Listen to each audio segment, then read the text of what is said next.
Listen, uno culture for show it and for show say, okay, man, a girl is and this and that, a man for have more than one woman. Uno think we not get bored and uno up to just as much as uno want. We want variety too, you know. Imagine 8.8 billion people in the world, and you as one man want your woman to sit down with you alone when so much other body there, and you don't want to sit down with she alone because whole heap of pussy there. You're scaring me. Eh?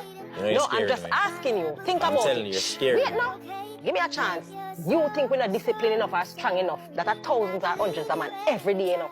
Every day is a different man, you know? Every day she go up a road, different man. We look at her physically, in our inbox, in our DM, you get what me I say?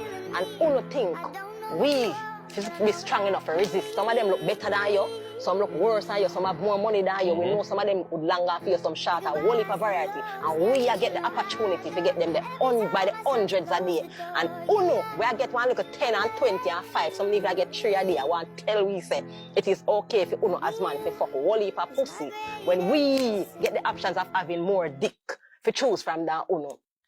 Think about that.